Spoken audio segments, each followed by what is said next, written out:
चलिए guys, good morning, good afternoon, क्या हाल है? आई होप सब लोग बहुत बढ़िया होंगे। चलिए, सो हम लोग स्टार्ट करने जा रहे हैं हमारा रेवेन्यू चैप्टर। ठीक है, रेवेन्यू कंसेप्ट, रेवेन्यू चैप्टर हम लोग क्या करने जा रहे हैं, स्टार्ट करने जा रहे हैं। बट इसके पहले अच्छा एक पहले क्लियर कर दूं स्टार्ट करने के पहले कि भाई साहब ये चैप्टर जो है ये बहुत ज़्यादा इंपॉर्टेंट है। सर आप हर चैप्टर में ऐसा बोलते हो, सर ऐसा थोड़ी ना होता है। अरे मेरे भाई सुन तो ले, इसके बाद तुमको जब हम फोर्थ यूनिट चालू करेंगे ना, फोर्थ यूनिट वो मार्केट, मोनोपोली, परफेक्ट कंपटीशन, इसके बाद वाला फोर्थ चैप्टर नहीं रहे, चैप्टर तो बहुत हो गए, फोर्थ यूनिट। ठीक है, तो उस समय वहां पे इसके अंदर के जो कंसेप्ट है बिल्कुल as it is copy paste concept वहां पे दिए हुए, as it is copy paste. बस वो बताया है कि परफेक्ट कंपटीशन में रहता, ये मोनोपोली में रहता, वगैरह वगैरह। सो बट ऑब्वियस सी बात है कि हम यहाँ पे इसको अगर डिटेल में पढ़ लेंगे तो वहां पे हमको उतना ज्यादा पढ़ने की जरूरत नहीं पड़ेगी। तो एक बार अच्छे से पढ़ लो ना, डेप्थ में पढ़ लो, फिर थोड़ी ना वहां दोबारा हम पढ़ेंगे उसको। हम तो वहां पे पढ़ लेंगे, हाँ ऐसा ऐसा था, ऐसा ऐसा था, हाँ सर ऐसा था, सर ऐसा था, बस क्लियर। हाँ या ना? अच्छा दूसरी चीज, सॉरी बट एक दो बार से क्लास नहीं हुई, ठीक है, sorry for that. And tension बिल्कुल नहीं लेने का। हार्डली अपने अभी 8 लेक्चर बचे हैं, 7 से 8 लेक्चर। नहीं ना सर बहुत सारा बाकी है ना, ऐसे कैसे बोल रहे हैं आप? अरे मेरे भाई सुन तो ले, देख लेना, तू तेरे सामने है, 8-9 लेक्चर के ऊपर लगना ही नहीं है। सर आप भगाओगे? तुमको लगा अभी तक इतने दिनों में मैंने कभी भगाया? नहीं भगाऊंगा। So don't take tension, 8-9 lecture बहुत ज़्यादा बोल दिया, मतलब मैंने 9 लेक्चर, 8-9 लेक्चर उसके ऊपर नहीं लगेंगे। ठीक है, so don't take tension. But yes, हमारा ये वाला कंसेप्ट तो इकोनॉमिक्स बस खत्म होने वाला है बस, और क्या है। बट ये जो चैप्टर है भाई इसको ना ध्यान से करेंगे, बहुत इंपॉर्टेंट है। अब इसके अंदर क्या पढ़ना है? रेवेन्यू। तो सबसे पहले रेवेन्यू का मतलब क्या होता है? What is mean by revenue? Revenue का मतलब क्या होता है? कुछ लोग ना रेवेन्यू और प्रॉफिट को एक मानते हैं। सर रेवेन्यू मतलब प्रॉफिट, जितना सर हम प्रॉफिट कमा रहे हैं, जितना सर हम प्रॉफिट अर्न कर रहे हैं, that is called as revenue. ऐसा थोड़ी ना है। रेवेन्यू का मतलब वो वो अमाउंट पे आप कोई भी गुड्स को क्या करते हो, सेल करते हो। हमने प्रोडक्शन पढ़े, वहां पे हम बात करते थे काई की यूनिट्स की, कितना माल हम बना रहे हैं, कितना माल हम प्रोड्यूस कर रहे हैं। उसके बाद हमने कॉस्ट पढ़े, कॉस्ट में हम बोलते थे कि जो हम माल बना रहे हैं, जितना माल हमारा बन रहा है, जो माल हम बना रहे हैं उसको बनाने के लिए कितना एक्सपेंस, कितना खर्चा वी आर इंकरिंग। जो एक्सपेंस, जितना खर्चा हम इंकर कर रहे थे, तो that is nothing but your cost. And जब बात आती है किसकी? रेवेन्यू की। तो रेवेन्यू सिंपली मीन्स जितने अमाउंट में आप कोई भी गुड्स को क्या कर रहे हो, सेल कर रहे हो। सपोज मैं इसको सेल कर रहा हूं 500 यूनिट्स में, रुपीज में, तो 500 रुपीज में जब मैं इसको सेल कर रहा हूं तो that 500 rupees is my sales, that 500 rupees is my revenue. ये तुम्हारा जो सेल्स पार्ट जो तुम पीएनएल में देखते हो वो तुम्हारा ट्रेडिंग पीएनएल वाला ही, ठीक है। तो वहां पे जो तुम सेल्स पार्ट देखते हो, that sales part is nothing but your revenue. That sales part is nothing but what? Your revenue. Profit is not your revenue. Cost and revenue, इनका जो डिफरेंस होता है, मेरे को ये बनाने के लिए 400 रुपए खर्चा आया, मैंने इसको 500 रुपए में बेच डाला, तो 400 रुपए is my cost, 400 rupees is my cost, 500 rupees is my revenue, but my profit is 100 rupees. Are you getting my point? तो revenue and profit is 2 different terms and 2 different things, don't mix. समझ में आई बात? Clear हो गया? तो basically revenue मतलब आपका सेलिंग प्राइस, आपका सेल्स। अब इसके अंदर 3 कंसेप्ट आ जाते हैं, total revenue, average revenue, marginal revenue. Sir फिर से वही टोटल, फिर से वही एवरेज, फिर से वही मार्जिनल, हाँ फिर से। सर हमने यूटिलिटी में पढ़े थे, फिर सर हमने प्रोडक्शन में पढ़े, सर फिर हमने कॉस्ट में पढ़े, अब रेवेन्यू में भी हाँ, वहां पे हम total cost, total revenue, total cost, total production या टोटल यूटिलिटी पढ़ते थे, यहाँ पे हम टोटल रेवेन्यू पढ़ेंगे। अच्छा sir what is mean by total revenue? Sir total revenue का सिंपल सा मतलब होता है, ध्यान से सुनना, मैं 100 बच्चों को पढ़ा रहा हूं और हर एक बच्चे से मैं 1000 रुपीज चार्ज कर रहा हूं। मैं 100 बच्चों को पढ़ा रहा हूं और हर एक बच्चे से मैं 1000 रुपीज क्या कर रहा हूं, चार्ज कर रहा हूं। So what is my total revenue in that case? So my total revenue is 1 lakh rupees. Basically total revenue refers to the amount of money which a firm realises by selling certain units of a commodity. मतलब जो आप total units बेच के पैसा कमाते हो, not कमाते हो, जो आप रेवेन्यू अर्न करते हो। मैंने 500 यूनिट सेल करे, 500 यूनिट सेल करके जो मेरे पास 1 लाख रुपए आए, that is called as my total revenue. Per unit से जो अमाउंट आ रहा है, that is not a total revenue. हम वहां पे बोलते थे टोटल कॉस्ट मतलब मेरे को 100 यूनिट्स बनाने के लिए 500 रुपए लगे, तो माई टोटल कॉस्ट इज 500 रुपए. So that 500 rupees is not for 1 unit ना, that cost is for total 100 units. So same as अगर मैं 100 यूनिट बेच रहा हूं तो 100 यूनिट बेच के अगर मेरे को 1000 रुपए आ रहे हैं तो दैट 1000 रुपए इज माई टोटल रेवेन्यू. तो मैं ऐसा बोलूं तो कोई गलत है क्या? मैं 100 बच्चों को पढ़ा रहा हूं, हर एक बच्चे से 1000 रुपए ले रहा हूं.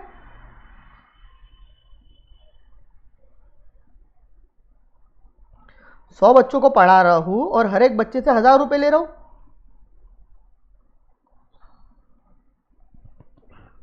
एक minute. So what is my total revenue? So my total revenue is 1 lakh. बिल्कुल correct.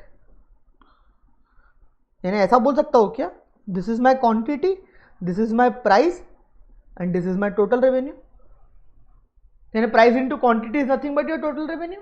Yes. Are you getting my point? So total revenue refers to the amount of money which a firm realizes by selling certain units of a commodity, not by selling one unit.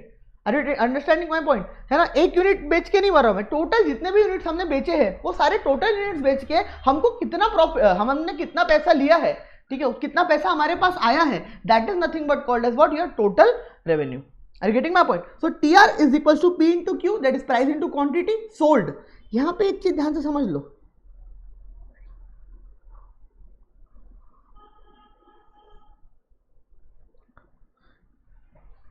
Price into quantity sold है यहाँ पे word. मतलब क्या हो गया साहब? Price into quantity sold यहाँ पे वर्ड है. क्वांटिटी सोल्ड का मतलब यहाँ पे ये नहीं बोल रहा है कि आपने जितना क्वांटिटी प्रोड्यूस करे, नहीं, उससे क्या लेना देना. आप कितनी भी प्रोड्यूस करो, आपने कितनी क्वांटिटी प्रोड्यूस करे वो मैटर नहीं कर रहा है. मैटर क्या कर रहा है? आपने कितनी क्वांटिटी बेचे. वहां पे हम प्रोडक्शन में प्रोड्यूसिंग क्वांटिटी की बात करते थे, या हम कॉस्ट में भी वन प्रोड्यूसिंग क्वांटिटी की बात करते थे कि इतना बनाने के लिए कितना एक्सपेंस आपने इनकर करे. बट यहाँ पे हम क्वांटिटी सोल्ड की बात कर रहे हैं. समझ में आई बात? जितना आउटपुट, जितना क्वांटिटी आप सेल कर रहे हो, ठीक है, उससे आपको जो रेवेन्यू आ रहा है टोटलिटी में, that is called as total revenue. So if a firm sells 500 units of a product for 20 each, then your revenue is 10,000. Clear? Sir what is average revenue? Sir then sir average revenue is nothing but revenue earned per unit of output.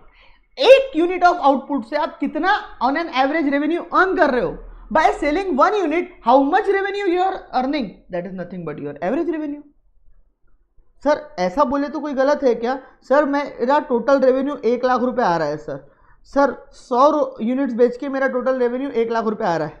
Sir ऐसा बोलूँ क्या? TR upon quantity is equals to AR. हाँ, और क्या? अरे 1 lakh unit, 1 lakh रुपए आ रहा है 100 यूनिट्स बेच के. सो ऑन एन एवरेज एक यूनिट से कितना रेवेन्यू आ रहा है? सो ऑन एन एवरेज एक यूनिट से 1000 का रेवेन्यू आ रहा है. ऑन एन एवरेज एक यूनिट से 1000 का रेवेन्यू आ रहा है. बिल्कुल साफ, करेक्ट बात. समझे या नहीं समझी? So average revenue is nothing but total revenue upon quantity. मैं ऐसा बोलूं क्या? कोई गलत होगा क्या ऐसा बोलना? Basically average revenue is nothing but your price per unit. जो प्राइस में आप एक बेच रहे हो वही प्राइस आपकी एवरेज रेवेन्यू है. हम जनरली प्राइस पर यूनिट में ही बोलते हैं. आप कभी भी कोई दुकान पे जाते हैं तो उसको बोलते हैं कि भाई आईफोन 13 कितने का दिया, आईफोन 15 कितने का दिया, तो वो क्या बोलते हैं? नहीं आईफोन 15 मेरा जो है वो दिया उसने 1 लाख रुपए का. नहीं, वो ऐसा नहीं बोलते, 1 करोड़ रुपए का. भाई 100 यूनिट से 1 करोड़ रुपए के होंगे, ऐसा बोलते हैं क्या वो? भाई एक यूनिट 1 लाख रुपए का दिया. तो ऑलवेज आप प्राइस पर यूनिट में ही बोलते हो. यस और नो? सो एवरेज रेवेन्यू का मतलब क्या हो गया? एक यूनिट सोल्ड आउट करने से आपको कितना रेवेन्यू अर्न हो रहा है, that is revenue earned per unit of output. एक यूनिट सेल करने से आपको कितना रेवेन्यू हो रहा है, that is your average revenue. गलत है या सही है? बिल्कुल सही है साहब. So basically average revenue is the revenue earned per unit of output. That is AR is the price of one unit of output, since price is always per unit of a commodity. So basically we can say that average revenue and price is one and the same thing. ये दो एक ही चीज के दो नाम है. Price बोल लो उसको या आप एवरेज रेवेन्यू बोल लो, one and the same thing, क्योंकि दोनों एक यूनिट से कितना रेवेन्यू आपको अर्न हो रहा है वही बता रहे हैं. प्राइस भी वही बता रही है और आपका ये भी वही बता रहा है. So AR is the price of one output, since price is always per unit of a commodity. So hence TR upon Q, TR is P into Q, we all know that. Hence AR is equals to price. Example, total revenue of a firm is rupees 50,000 by the sale of 2,000 units, hence AR is 25 per unit. हाँ, yes, बिल्कुल correct, बिल्कुल correct. ध्यान से सुनना. Note, since AR is equals to price, अब थोड़ा सा important है, ध्यान से सुनना. AR is equals to price, then AR curve of a producing firm is the same as demand curve of a consumer. ये क्या मतलब हो गया? वो बोल रहे हैं जो AR कर्व आपका बनेगा प्रोड्यूसिंग फर्म का, जो भी AR कर्व आपका रहेगा प्रोड्यूसिंग फर्म का, वो बिल्कुल सेम है एक प्रकार से आपके डिमांड कर्व से. सर कैसे सेम हो गया? सर आपका AR कर्व बनेगा, for example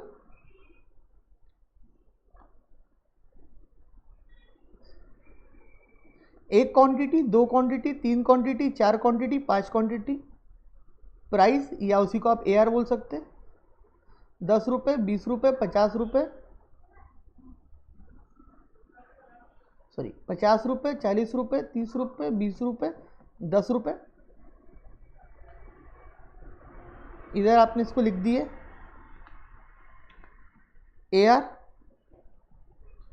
price, O sorry, इधर आपने लिख दिया क्वांटिटी, इधर आपने लिख दिए एवरेज रेवेन्यू, या उसी को आप प्राइस बोल दो. और आप बोल रहे हो एक यूनिट में सेल कर रहा हूं, सॉरी 50 रुपये में, एक यूनिट में सेल कर रहा हूं 50 रुपये में. रफ डायग्राम बना रहा हूं, समझ जाना चाहिए. 2 यूनिट सेल कर रहा हूं मैं 40 रुपये में, 3 कर रहा हूं मैं 30 रुपये में, 4 कर रहा हूं मैं 20 रुपये में, 5 कर रहा हूं मैं 10 रुपये में. सो बेसिकली इसको आपने एवरेज रेवेन्यू कर बोल दिए. यस और नो, इसको आपने एवरेज रेवेन्यू कर बोल दिए. ये पॉइंट्स को अगर आप ज्वाइन करोगे तो आपको क्या मिलेगा?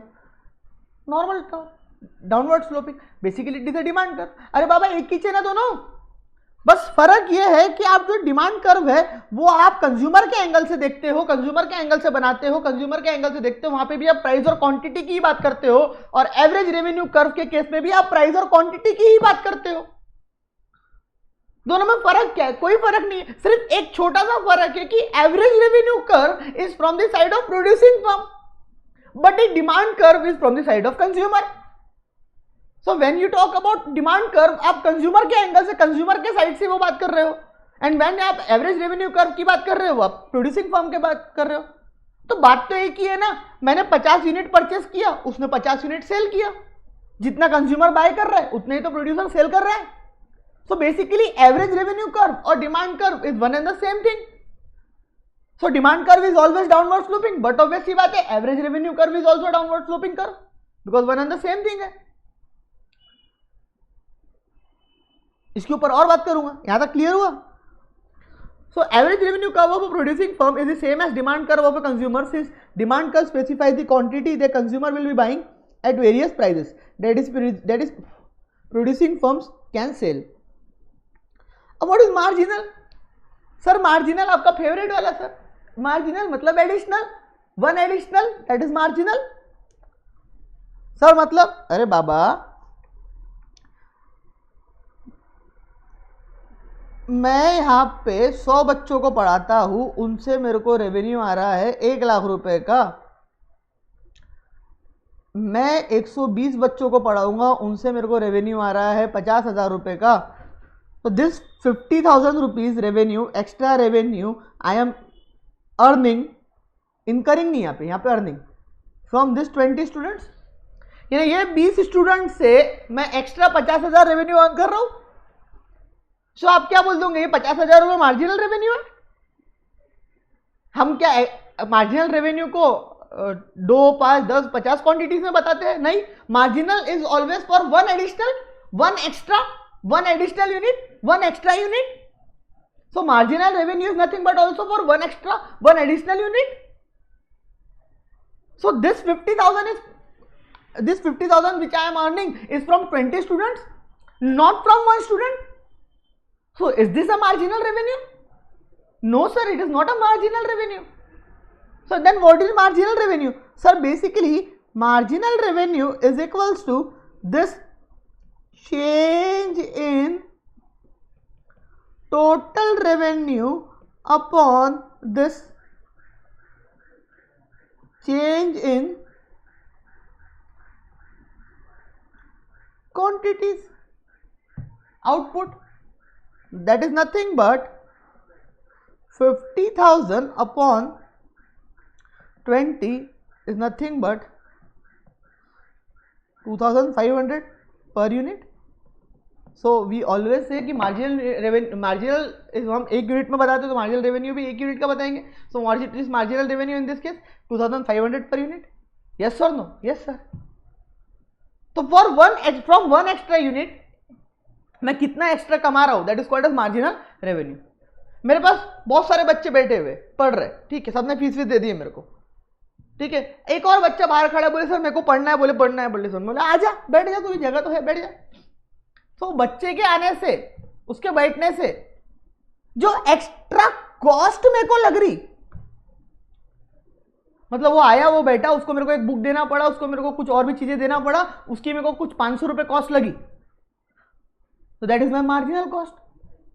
वन एक्स्ट्रा यूनिट बढ़ने से मेरे को कितना एक्स्ट्रा खर्चा लगा, वो बच्चे ने मेरे को 1,000 रुपए दिया, that is my marginal revenue. एक एक्स्ट्रा यूनिट आने से मेरे को कितना एक्स्ट्रा रेवेन्यू हुआ, that is my marginal revenue. Are you getting my point? Sir आप इतना एलैबोरेट क्यों करें मार्जिनल रेवेन्यू मार्जिनल कॉस्ट को? भाई ये चैप्टर में अभी यही काम आने वाला है, फिर तुम मेरे को बोलोगे सर ये तो पूरा यही है. हाँ देखो बहुत सिंपल है, चाहे आप मार्जिनल रेवेन्यू की बात कर लो या मार्जिनल कॉस्ट की बात कर लो, मतलब क्या हो गया, एक एक्स्ट्रा यूनिट के बनाने से, एक एक्स्ट्रा यूनिट बनाने से जो एक्स्ट्रा खर्चा आपको लग रहा है, but always in terms of one unit, जो एक्स्ट्रा आपको खर्चा लग रहा है, एडिशनल खर्चा लग रहा है, दैट इज मार्जिनल कॉस्ट. जो एक्स्ट्रा आपको पैसा मिल रहा है, that is nothing but your marginal revenue. Is it clear? इसको ऐसा भी बोल सकते हैं, मैं 1 यूनिट 2 यूनिट 3 4 बना रहा हूं, मेरा टोटल रेवेन्यू 10 20 50 100 है, और मैं तुमको बोल रहा हूँ मेरे को ना MR निकालना है थर्ड यूनिट का. मैं ऐसा बोल सकता हूँ क्या, TR of 3 minus TR of 3 minus 1, ऐसे ही बोलते थे ना, MR of n is equals to TR of n minus TR of n minus 1. So basically TR of 3 is 50 minus TR of 3 minus 1 is 2, मतलब 20. So what is my MR of 3? 30. So ऐसा बोल सकते हैं कि 30 is the MR for this. अरे बोलो yes sir no? Clear? Yes sir. पढ़ने की जरूरत है क्या? Change in total revenue resulting from sale of an additional unit of a commodity. Always remember this additional word in case of marginal. अब खत्म हो गया, इसके बाद marginal कहीं नहीं आएगा. Marginal revenue is rate of change in total revenue resulting from sale of an additional unit. जितना भी चेंज हो रहा है, but that is from the resulting from the sale of one additional unit. मतलब आपके टोटल रेवेन्यू में जो भी चेंज आ रहा है, जो भी आपके टोटल रेवेन्यू में चेंज हो रहा है, that should be from resulting from the change sale of one additional one extra unit. Are you getting my point? तो एक एक्स्ट्रा यूनिट से आपको जो एक्स्ट्रा अमाउंट आ रहा है, that is called as your marginal revenue. TR of n-1, ये n-1 है, यहाँ पे करेक्ट कर लो. MR of n is equals to TR of n minus n minus 1. Clear? So I hope it is clear now what is total revenue, what is marginal revenue, what is average revenue. इतनी जल्दी नहीं जाना है आज, chapter ही ऐसा है, almost उसको हम खत्म करके जाएंगे आज, ठीक है. हाँ आ जाओ. रिलेशनशिप बिटवीन TR, AR और MR and also price elasticity of demand. मतलब हमको पहले तो रिलेशनशिप पढ़नी है TR, AR और MR की, और साथ में बाद में उनके प्राइस इलास्टिसिटी ऑफ डिमांड के साथ भी उनकी इन तीनों की रिलेशनशिप पढ़नी है. तो आओ आओ बच्चों पढ़ते हैं हम. आओ आओ, कॉलम समझ लो, ऐसे समझाने की जरूरत नहीं, बड़े हो चुके हो ना आप तो. क्वांटिटी, दूसरा है price, that is average revenue. अरे प्राइस पर यूनिट बोलो या एवरेज रेवेन्यू बोलो, एक ही बात है ना, अलग क्या है? हाँ बराबर है sir. Total revenue that is P into Q, and next is MR that is marginal revenue. बिल्कुल क्लियर? अच्छा, एक एक कॉलम समझा, पहला क्वांटिटी का कॉलम, दूसरा प्राइस. प्राइस, अरे price is nothing but average revenue ना, और third is price into quantity, total revenue. Marginal from one additional unit, one extra unit, how much you are earning is additional revenue. Clear? आओ आओ मेरे बच्चों, ठीक है, तो अब ध्यान से देखो, फ्रॉम 1 यूनिट क्वांटिटी अगर मैं सेल कर रहा हूँ तो मेरी जो प्राइस है वो 22 है, ठीक है। तो मैं अगर एक सेल करूंगा तो टोटल रेवेन्यू भी पहले 22 रहेगा, एमआर भी 22 रहेगा। अरे एक यूनिट, फर्स्ट यूनिट पे तो चाहे एआर हो, एमआर हो, टीआर हो, वो सेम ही रहेंगे ना। अरे बाबा पहले 0 बेचा होगा तो 0 से एक्स्ट्रा कितना, एक बेच के 22 रुपये कमाया, दैट 22 रुपये रेवेन्यू आया, दैट इज मार्जिनल रेवेन्यू।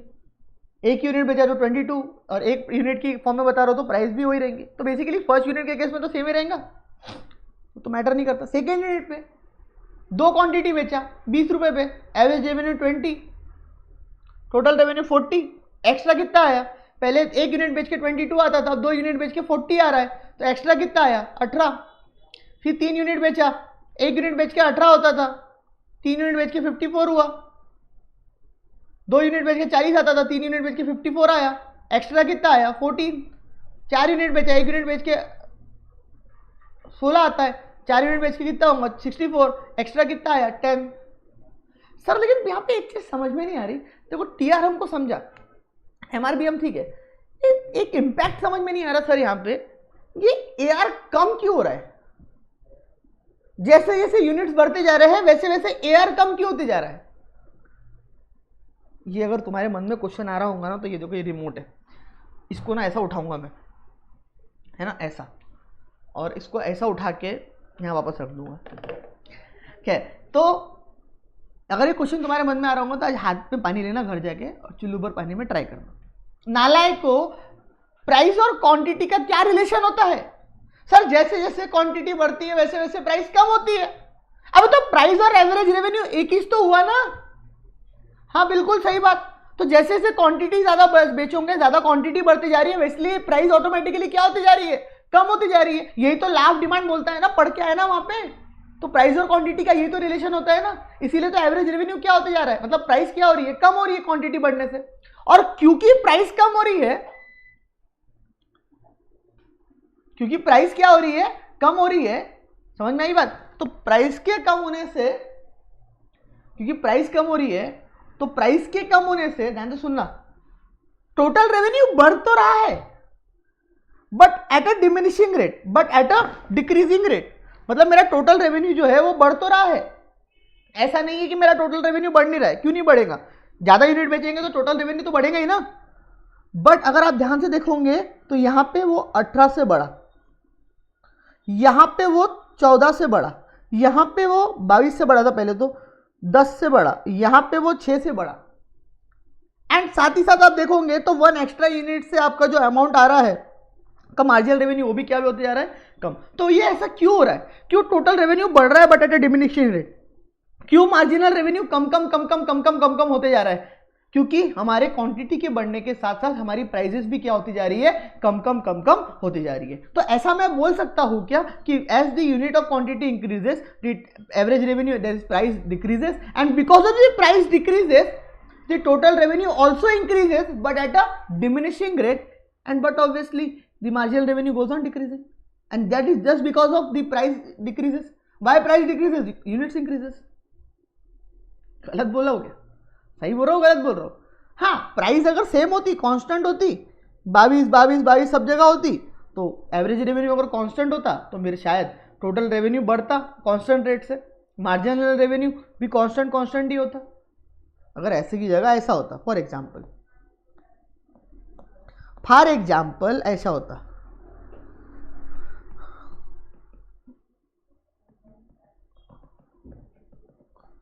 20 20 20 20, तो टोटल रेवेन्यू 20 40 60 80, मार्जिनल रेवेन्यू 20 20 20 20। मतलब अगर प्राइस कांस्टेंट है, so in that case when price is constant, then in that case average revenue and marginal revenue is same, is constant, is equal। अरे बाबा math है ना, बोलो ये देखो ना, आपको लाइव एग्जांपल दिखा के दिया ना मैंने। when, ये लिख लेना ये चीज, when price is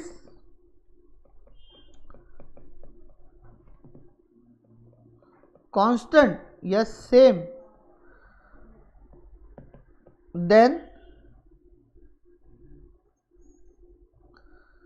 AR is equals to MR। हाँ, अरे प्राइस सेम रहेगा तो AR MR को सेम ही रहेगा ना। हाँ बिल्कुल सही, समझा कि नहीं समझा? क्लियर? बट यहां पे प्राइस क्या हो रहा है? डिक्रीज हो रहा है। तो प्राइस डिक्रीज हो रहा है, तो प्राइस डिक्रीज होने से ऑटोमेटिकली आपका MR भी क्या हो रहा है? डिक्रीज हो रहा है। हाँ या ना? तो यहाँ पे आपका MR और AR दोनों अलग अलग है, तो मैं ऐसा बोल सकता हूँ कि यहाँ पे क्योंकि प्राइस डिक्रीज हो रहा है तो यहाँ पे AR is greater then MR, ठीक है, एंड MR गोज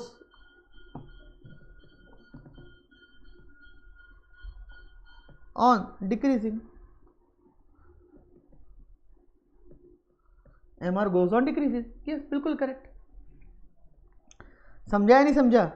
फिर एक पॉइंट आएगा जहां पे आपका MR निगेटिव हो जाएगा, ठीक है, और आपका MR निगेटिव होने से आपका TR जो रहेगा वो क्या हो जाएगा? कम हो जाएगा, ठीक है। अरे ये तो पढ़ चुके ना यार, जमाने हो गए, वही जो हमारा यूटिलिटी वाली रिलेशन वही है, बस फर्क क्या है, दोनों में सेम तो है। क्लियर? अब ये कुछ इलास्टिसिटी वाली रिलेशन है, इसको ना यार थोड़ा याद रखना ही पड़ेगा, there is no second option, ये टेबल को आपको याद रखना ही पड़ेगा, ठीक है। लर्न, मैं वैसे बहुत रेयर जगह बोलता हूँ, ठीक है। ये फॉर्मूला नहीं भी याद रहेगा तो चलेगा। वो बोलता है कि आप MR को AR की मदद से भी निकाल सकते हो अगर आपको इलास्टिसिटी पता हो तो। E मतलब elasticity of demand, what is E? You all know that price elasticity of demand. E stands for, Q stands for quantity. तो वैसे तो निकालने को आएगा नहीं MR से AR, बट मैं बोलता हूँ ये याद रख लो तो अच्छा है फॉर्मूला, ठीक है। नहीं आता है लेकिन याद रख लो तो क्या खराब है। AR into E-1/Q is equals to MR। तो आप AR की मदद से क्या निकाल सकते हो? MR निकाल सकते हो, बट बशर्ते आपको प्राइस इलास्टिसिटी दी हुई हो एंड क्वांटिटी दी हुई हो, ठीक है। सो बेसिकली ये फॉर्मूला है, AR is equal to demand curve, we all know that, ठीक है।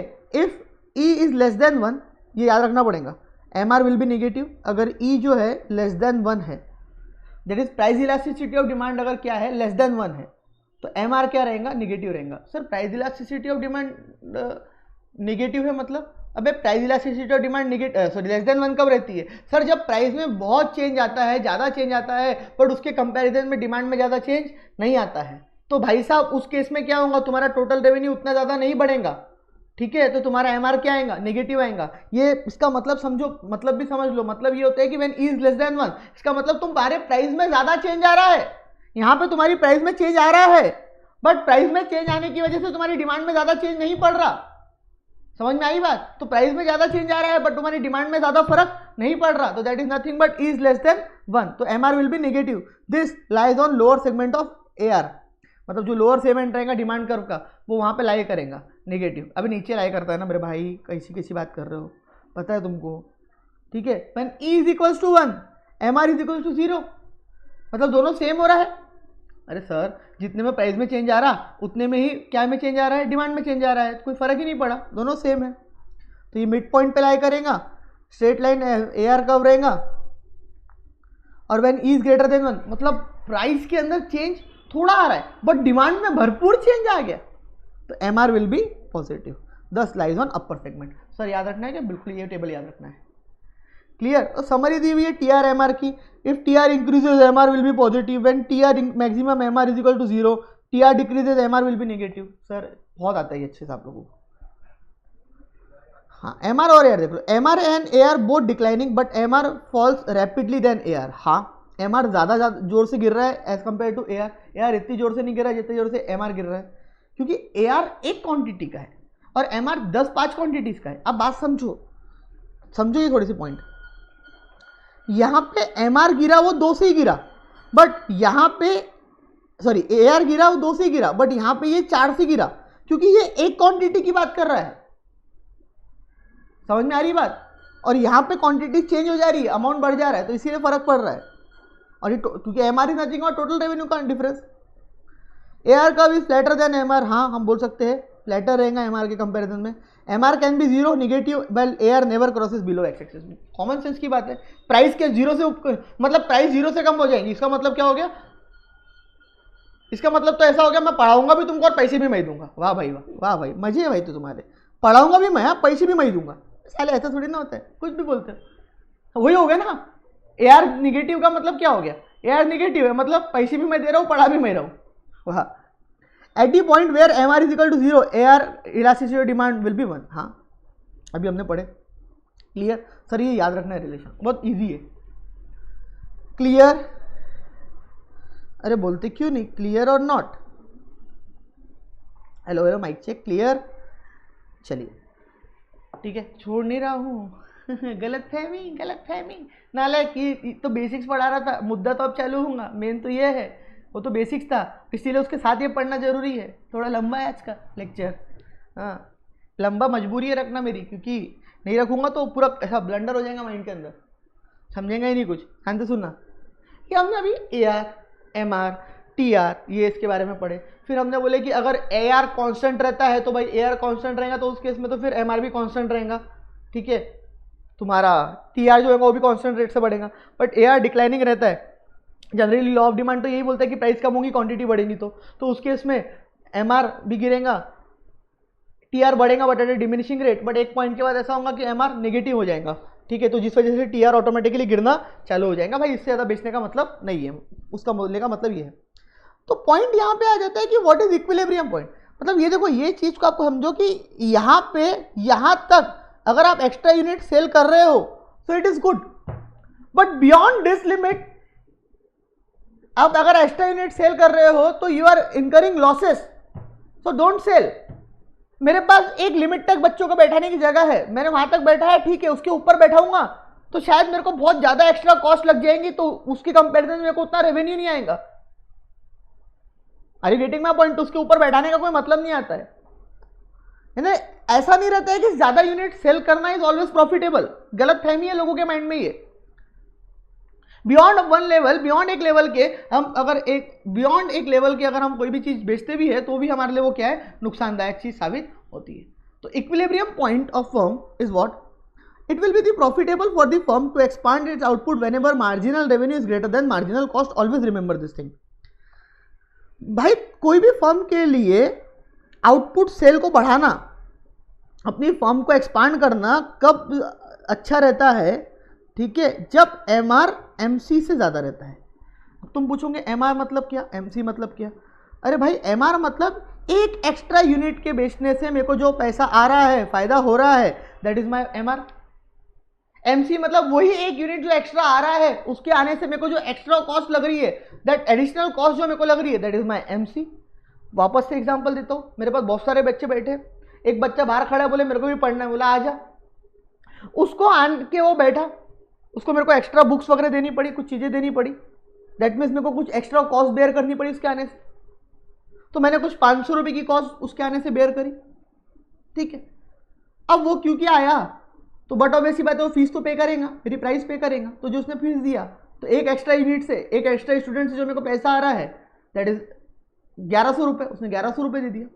खर्चा कितना लगा, 500 रुपये, दिया कितना, 1100, तो उसको एक्स्ट्रा बैठाने का मेरे को खर्चा लग रहा है 500 रुपये एक्स्ट्रा, और वो मेरे को दे रहा है 1100 रुपये एक्स्ट्रा, तो मेरे को उसको बैठाना चाहिए कि भगा देना चाहिए? इसको हिंदी में इस तरीके से समझना, नहीं तो MR MC के पीछे घूमते रहोगे जीवन में, ऐसे ही खत्म हो जाएगा जीवन, और MR MC जिंदगी में नहीं समझेगा। MR मतलब जो एग्जाम्पल मैं दे रहा हूँ, क्या वो 1100 उसने जो मेरे को दिया और उसके बदले मेरे को जो 500 रुपये कॉस्ट लगी, तो उसको बैठाना फायदेमंद है या नहीं? सर बिल्कुल ना सर, 600 रुपये अंदर, हाँ बैठाओ क्या उसको, बैठाओ बैठाओ सर, बिल्कुल खुशी खुशी बैठाओ। तो बट ऑब्वियसली बात है, the firm will expand when there MR is greater than MC। If MR is greater than MC, in that case only firm will have to expand, otherwise firm को expand करने का कोई sense नहीं बनता है। Sir अगर ऐसा नहीं हो रहा, सर ऐसा हो रहा है, तो सर ये केस में फर्म क्या करेंगी?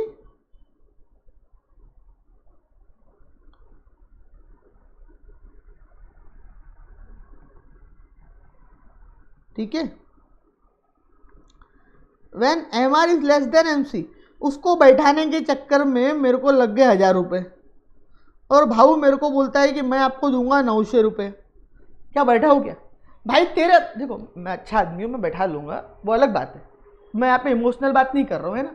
ये तो कुछ लोग अलग ही लेवल के चालू हो जाते हैं, और ये क्लास का भी एग्जाम्पल इसलिए दे रहा हूँ कि तुम लोगों के लिए बहुत फेमिलियर हो जाता है ये चीज़ें, ठीक है। तो इसीलिए ये तो कोई कंपनी का एग्जांपल देने में प्रोडक्शन वोडक्शन का कोई दिक्कत नहीं है, लेकिन तुम लोग उसमें कंफ्यूज ज़्यादा होते हैं फिर। तो पहले इजी एग्जांपल में समझ जाओ तो ये हार्ड में, अब हार्ड में समझना में इजी रहेगा फिर बाद में। तो उसको बैठाने का खर्चा मेरे को 1000 रुपये लग रहा है, उसको बुक देने का खर्चा, बाकी चीज़ों का खर्चा, भाई मेरे को बोलता है 200 रुपये दूंगा, बैठाना चाहिए क्या भाई? ऐसा बोलना पड़ेगा। फर्म को एक्सपांड करना चाहिए क्या? Not expand. क्यों? क्योंकि भाई तुमको नुकसान हो रहा है ना। अरे उसके एक के आने से 1000 रुपये तुमको लग रहे खर्चा एक्स्ट्रा, और उसके आने से 900 रुपये तुमको मिल रहे, मतलब जितना वो दे नहीं रहा है उससे ज्यादा तो तुम उसके ऊपर, दैट मार्जिनल, दैट एडिशनल के ऊपर तुम खर्चा कर रहे हो। तो फिर क्या सेंस बैठता है उसको बैठाने का? कोई सेंस नहीं बनता सर, मना कर दो सर, एक्सपांड करने की कोई जरूरत नहीं है सर।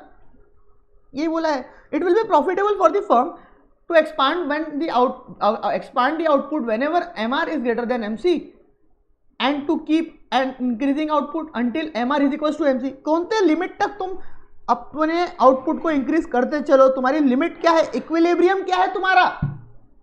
जब तक तुम्हारा MR is equals to MC नहीं होता, मतलब 1000 रुपये उसको बैठाने के लग रहे खर्चा, वो 1000 रुपये दे रहा है, चल कोई बात नहीं बैठ जा, एक्स्ट्रा कुछ नहीं किया, चल बैठ जा, तू ना नुकसान हुआ ना फायदा हुआ, तब तक ठीक है सब। MR is greater than MC बिल्कुल करो, MR is equal to MC बिल्कुल ठीक है, चलता है। बट इसके ये पॉइंट पे रुक जाने का, क्योंकि इसके बाद फिर दलदल है। MR is less then MC हो गया, मतलब बैठाने का खर्चा ज्यादा लग रहा, उसको उससे पैसा कम आ रहा। भाई ये मोमेंट पे तुम कोई भी धंधे को, कोई भी बिजनेस को एक्सपांड नहीं कर सकते। It will not be profitable for you. Are you getting my point? If any unit of production adds more to revenue, हाँ टू कॉस्ट प्रोडक्शन, मतलब if any unit of production adds more to revenue. अबे वो कुछ नहीं बोल रहा है, वो बोल रहा है MR is greater than MC। बस कोई यूनिट, एक एक्स्ट्रा यूनिट अगर आपके प्रोडक्शन में ज़्यादा, मतलब आपके रेवेन्यू में ज़्यादा ऐड करेगा रादर देन कॉस्ट से, तो इसका मतलब क्या हो गया? रेवेन्यू में ऐड करने का मतलब मार्जिनल रेवेन्यू, वो कॉस्ट में ऐड करने का मतलब marginal cost. Production and sale of that will increase profit, बिल्कुल। Similarly if cost adds more when MR is less than MC, that should decrease। I am not saying वो आपको loss हो जाएगा, ये यहां पे मैंने ऐसा नहीं बोला। This will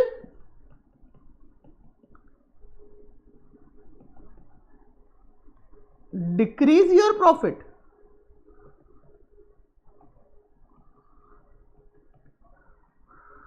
I am not saying ये लॉस है, हिंदी इंग्लिश मिक्स करके लिख दिया, अंदर की बात है, ठीक है। ये लॉस नहीं है भाई, ये आपका प्रॉफिट कम करेगा, ये मैं बोल रहा हूं। ये सिचुएशन लॉस क्रिएट हो गया, हमने बिजनेस बंद कर देना चाहिए, ऐसा बोला क्या मैंने? ऐसा थोड़ी ना बोल रहा मैं बोल रहा ये तुम्हारा प्रॉफिट कम कर देगा, but I am not saying it is loss. समझ में आई बात? Profit will be maximum when additional revenue, that is MR from a unit is equals to MC। मतलब आपका प्रॉफिट कब मैक्सिमम रहेगा? That is called as equilibrium ना। What is equilibrium point? In this case equilibrium point is the point at which your profit will be maximum and you should stop at that point. रुक जाओ भाई, इसके आगे जाके फायदा नहीं है, ये तुम्हारा मैक्सिमम प्रॉफिट है। इसके आगे गए तो भाई समझ जाओ, इसके आगे गए तो क्या होगा तुम्हारा हाल, ठीक है। तो MC is equal to MR is equal to equilibrium. तो पेपर में पूछ सकते हैं इक्विलिब्रियम कब अचीव होगा, तो MC is equal to MR। At that point equilibrium will be achieve. We should stop at that point because the profit is maximum on that point. If we go beyond that point that will decrease our profit। I am not saying that is a loss, that will decrease our profit। अबे loss थोड़ी ना हुआ, तुम कमा तो रहे हो ना। 100 बच्चे मेरे पास बैठ रहे हैं, वो 101 कोई बच्चे आया, उसको 1000 रुपये को कॉस्ट लग रही है, उसने 900 दिया, तो 100 रुपये मेरे बाकी प्रॉफिट से कम होगा, मैं ये बोल सकता हूँ ना। मेरे को धंधा बंद कर देना चाहिए, मेरे को नुकसान हो रहा है, ऐसा थोड़ी ना है। मतलब उसको बैठा भी लिया मैंने तो मेरा प्रॉफिट कम ही होगा, सिर्फ नुकसान तो नहीं होगा ना मेरे को। मतलब धंधा ही बंद कर दूँ क्या मैं, बिजनेस ही बंद कर दूँ, ऐसा तो नहीं है ना। अब थोड़ा सा ध्यान से समझना। फर्दर द MC कर्व, यही जो मैं बोल रहा हूँ ना इक्विलिब्रियम, यही वहीं पे आने वाला है। Further the MC curve should cut the MR curve from the below and not from the above. This is so because up to this point MR is greater than MC। कोई दिक्कत नहीं, curve को समझो। This is your demand curve, this is your demand curve और average revenue curve, you can say that.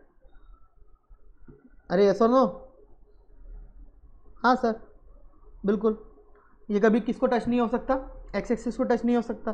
Touch तो भली हो गया, जीरो भली हो जाएंगी प्राइस, लेकिन वो क्या नहीं हो सकता, कभी एक्स एक्सिस को क्रॉस नहीं कर सकता। एंड ए आर से, ए आर ऑलवेज ज़्यादा रहता है एम आर से, ठीक है। ए आर कभी ये नहीं हो सकता कि M R is greater than A R, ऐसा नहीं हो सकता, ठीक है, उल्टा ही होगा, मतलब ए आर ज़्यादा ही रहेगा या दोनों सेम रहेंगे। ज़्यादा में ज़्यादा मैं ये बोल सकता हूँ कि ए आर और एम आर सेम रहेंगे जब प्राइस कांस्टेंट रहेंगी। यहाँ पे एग्जांपल पीछे हमने देखे थे, व्हेन प्राइस कांस्टेंट तो ए आर और एम आर एक ही रहेंगे, जितना चेंज हो रहा है बिल्कुल उसके ही हो रहा है। अबे एक एक्स्ट्रा यूनिट बेचने के लिए 20 रुपये, एक यूनिट के 20 रुपये ले रहे तुम, और तो बट ऑब्वियसली बात है एक एक्स्ट्रा यूनिट भी बेचोगे तो 20 रुपये लोगे ना।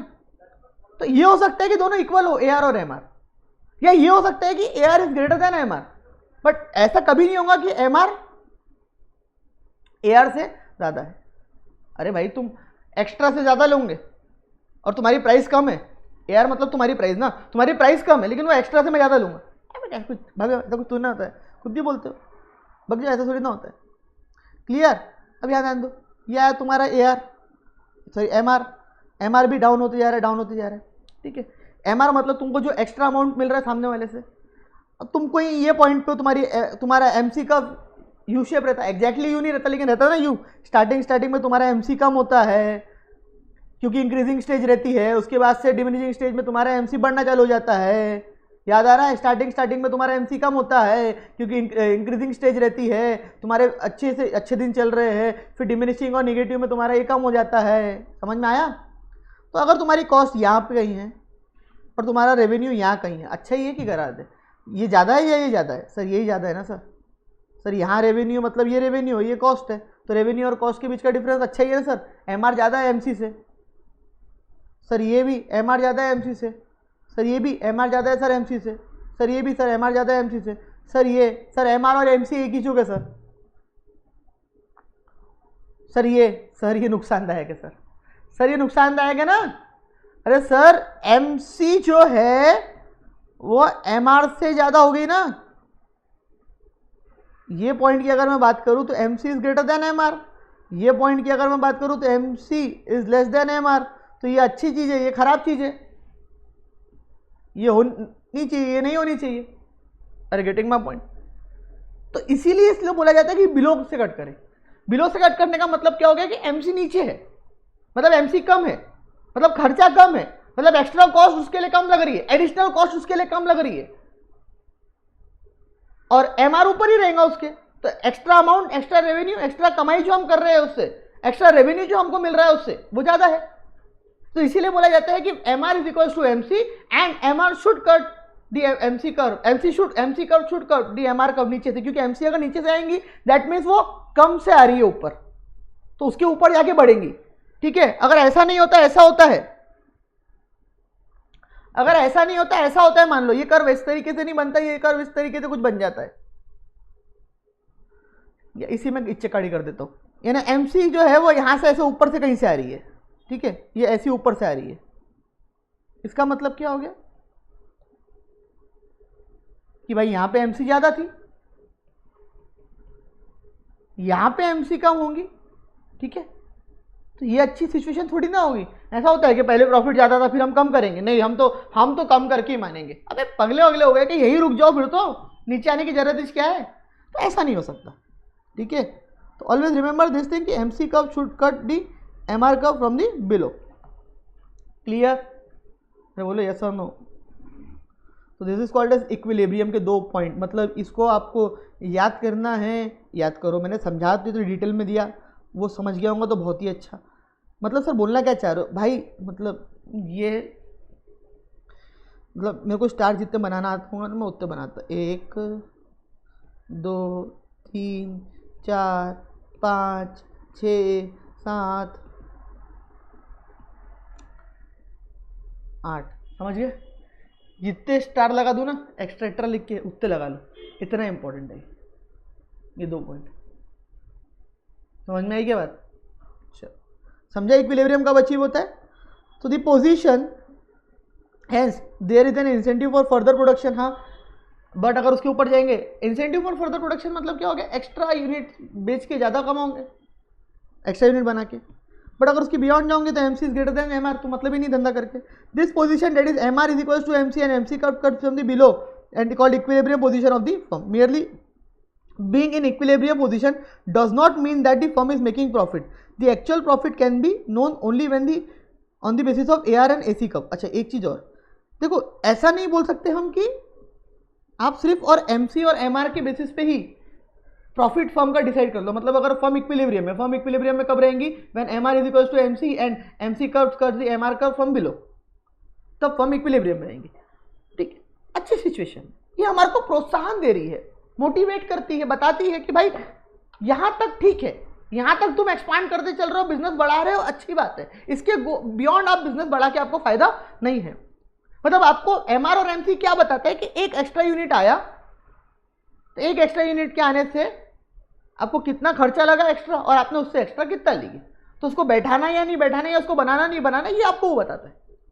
बट इसका मतलब ये नहीं हो गया कि आपके ओवरऑल प्रॉफिट की सिचुएशन आपके सामने वो रख के खड़ी कर देगा कि आपका ओवरऑल में प्रॉफिट ही है, ऐसा कोई थप्पा नहीं बता रहा है वो।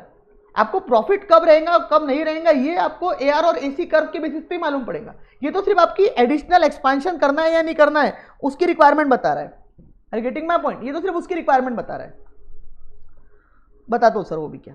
For achieving equilibrium condition MR MC should curve from the below, that is MC should have positive slope. हाँ अरे बाबा, MC नीचे से ऊपर जाएगा तो पॉजिटिव स्लोप ही रहेगा ना, ऊपर से नीचे आएगा तो निगेटिव रहेगा ना।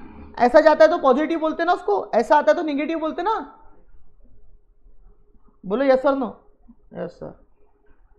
अब profit at loss at the equilibrium point क्या बोलता है? Equilibrium position that is output level at which MC is equal to MR and MC curves curve. सिर्फ MR और इज इक्वल टू MC से इक्विलिब्रियम अचीव नहीं होगा। अगर paper में ऐसा बोल देता है equilibrium point is equal to MR is equal to MC, no, गलत बात। It is only one condition. That two condition, both the conditions should be satisfied at a time, simultaneously. So MC cut should always cut the MR curve from below, and MR is equals to MC. Only at that point, equilibrium will be achieved. ठीक है, MC और MR तो ऊपर से आने के बाद भी नीचे हो इक्वल हो सकते हैं ना। ये ऊपर से नीचे आ रहा है पॉइंट, ये ऐसे आ रहा है कर्व, तो यहाँ पे भी MC और MR इक्वल हो गए, तो तुम इसको इक्विलिब्रियम सिचुएशन बोल दोगे क्या? Maximum profit? पागल हो गए हो क्या? समझ में आ रही बात? ये तो उल्टा हो गया ना। तो दोनों कंडीशन सेटिस्फाई होनी चाहिए, ऐसा नहीं सिर्फ एक कंडीशन से काम हो जाएगा।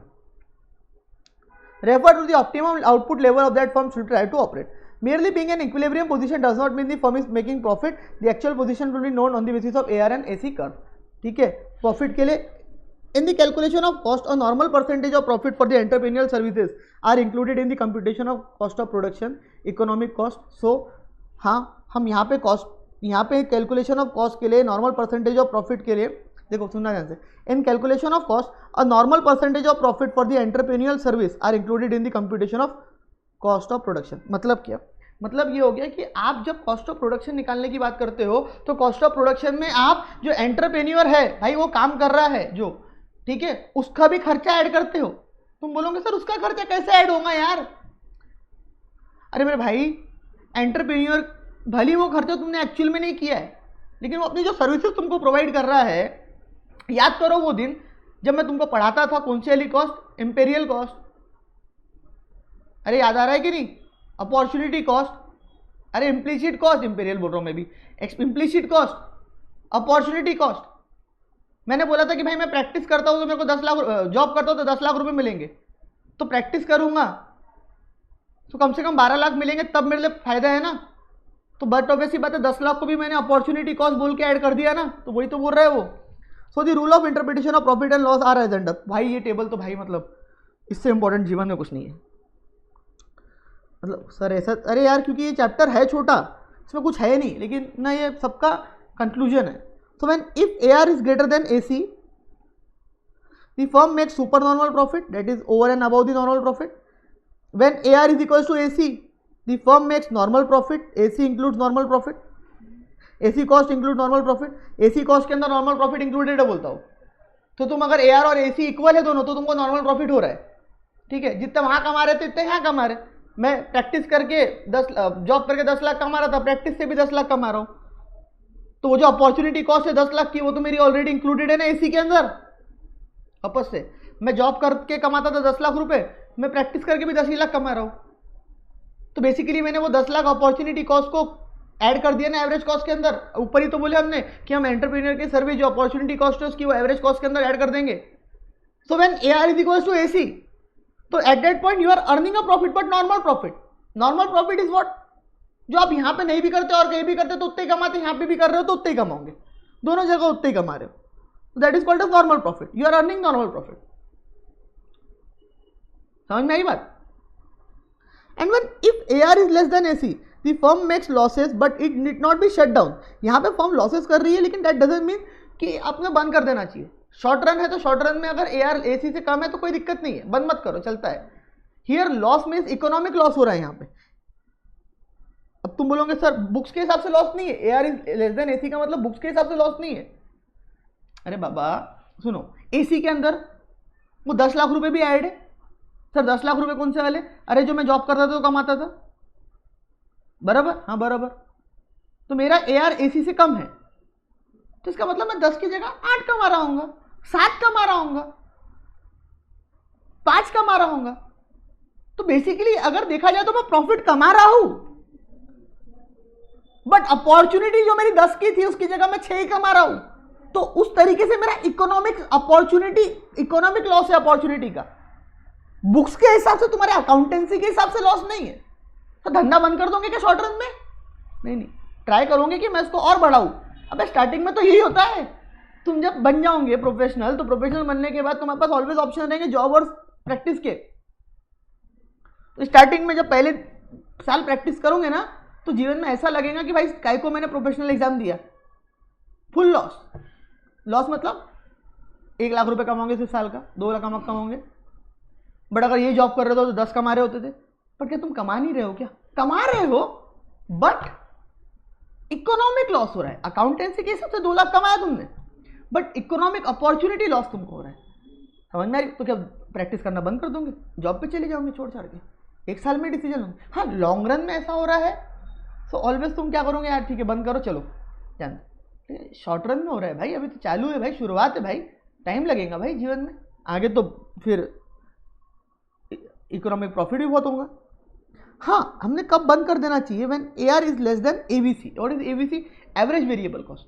भाई मेरी वेरिएबल कॉस्ट ही नहीं निकल रही, मैं इसको बनाता हूँ 50 रुपए में, ये प्लास्टिक टप्पर सब ऐड करके, और इसको मैं 45 रुपीज़ में बेच रहा हूँ। अबे तो मेरी वेरिएबल कॉस्ट ही नहीं निकल रही, तो भाई तो धंधा करने का कोई मतलब नहीं होता। तो इवन आप वेरिएबल कॉस्ट नहीं लेकर, वेरिएबल कॉस्ट अगर आप रिकवर नहीं कर पा रहे हो, so in that case you have to shut down। Paper में पूछा जाता है what is shut down point. Shut down point is the point where you can not even earning recovering your variable cost, at that point you should shut down your business. So that is AR is less than ABC, in that point you should shut down your business। So if revenue is greater than cost, the firm will earn profit, yes। Firm should not produce the product at all if total revenue of its product does not equal or exceed total variable cost। हाँ, hence condition for production is TR is TVC, very well condition। मतलब अगर आपका total revenue जो है वो अगर आपके TVC से ज़्यादा है तो ही आप प्रोडक्शन करो, नहीं तो मत करो। या इसको ऐसा बोलना है तो ये टोटलिटी में बोल दिया, इसने यहाँ पे एक यूनिट के फॉर्म में बोल दिया, average revenue is less than ABC। The firm has the option of not producing anything। If it does not produce the product, it will have to have an operating loss equal to fixed cost only। हाँ मतलब अगर तुम धंधा रोक के बैठे हो तो तुम सिर्फ फिक्स कॉस्ट जो रेंट पेंट पे कर रहे हो उसकी कॉस्ट लगेंगी, बाकी कुछ नहीं लगेगा तुमको, वही लॉस होगा तुम्हारा। A firm should produce only if it will do better by producing the than by not producing. हाँ फर्म को तभी प्रोड्यूस करना चाहिए जब वो अगर नहीं प्रोड्यूस करेंगी तो ज़्यादा फायदा होगा, सॉरी नहीं प्रोड्यूस करेंगी तो कम फायदा होगा, ज़्यादा करेंगी तो फायदा ज़्यादा होगा। सर ऐसा कैसे हो सकता है कि प्रोड्यूस नहीं कर रहे हैं तो फायदा ज़्यादा हो रहा है तो प्रोड्यूस करने से? वापस से सर ऐसा कैसे हो सकता है कि प्रोडक्शन नहीं करने से फायदा है एज कंपेयर टू प्रोडक्शन करने से? भाई अगर तुम प्रोडक्शन कर रहे हो और तुम्हारी वेरिएबल कॉस्ट भी रिकवर नहीं हो रही है तो तुमको वेरिएबल कॉस्ट भी जेब से लगानी पड़ेगी, उसका भी नुकसान। फिक्स कॉस्ट तो लगी रही है, उसका भी नुकसान, दोनों लॉस हो रहे हैं। लेकिन अगर तुम धंधा नहीं कर रहे हो, बंद करके बैठे हो, तो सिर्फ फिक्स कॉस्ट का नुकसान हो रहा है, कम से कम वो वेरिएबल कॉस्ट जो जेब से जा रही थी वो तो नहीं जाएंगी। सो एट दैट पॉइंट आपको काम नहीं करना चाहिए, कॉमन सेंस की बात है। So the firm should shut down the firm at the situation where AR is less than ABC। Paper में कई बार क्वेश्चन पूछा गया है, ठीक है? अरे बोलो ठीक है। हाँ खत्म हो गया चैप्टर। सर ये पेज बहुत इंपॉर्टेंट है सर, बहुत मतलब बहुत। अच्छा, AR is greater then ABC मतलब सुपर नॉर्मल प्रॉफिट अर्न कर रहे हो। प्रैक्टिस करता तो 15 लाख कमा रहा हूँ, वहाँ पे 10 लाख कमाता था, 5 लाख एक्स्ट्रा कमा रहा हूँ, super normal profit. Clear? Yes sir, no sir. खत्म हो गया? हाँ खत्म हो गया सर। ये पढ़ना एक साथ बहुत जरूरी था, बहुत इंपॉर्टेंट चैप्टर है, ठीक है। अब कल तुम लोग ये चैप्टर आज जाके डिटेल में पढ़ ही लेना, और दूसरा कल तुम लोग ना इंडिफरेंस कर्व पढ़ के आओगे। ये आइसोक्वेंट थोड़ा सा ही है, कल हो जाएगा, फिर हम लोग 4th यूनिट पे आएंगे, ठीक है। तो इंडिफरेंस कर्व पढ़ के आओगे, उसके भाई ये आइसोक्वेंट प्रोडक्शन ऑप्टिमाइजेशन, ठीक है। मैं यहाँ पे ज़्यादा डिटेल में जाऊँगा नहीं, क्योंकि ऑलरेडी इंडिफरेंस कर्व में हो चुका है। सिर्फ दोनों में फ़र्क ये है कि यहाँ पे वो, वहाँ पे वो इंडिफरेंस कर्व में बात करता था किसकी, कंज्यूमर की, यहाँ पे प्रोड्यूसर की बात करेंगे। वहाँ पे कंज्यूमर सेटिस्फेक्शन की बात करता था, यहाँ पे प्रोड्यूसर सेटिस्फेक्शन की बात करेंगे। क्लियर? सो गाइस, मिलते हैं नेक्स्ट लेक्चर में। अच्छा लगा हो तो लाइक शेयर कमेंट कर देना, ठीक है। टैग कर दिया करो, इंस्टा पे टैग करना है तो। Thank you so much guys, bye bye bye bye. But ये पढ़ के जरूर आना। मिलते हैं नेक्स्ट लेक्चर में, till then bye guys, bye bye bye bye.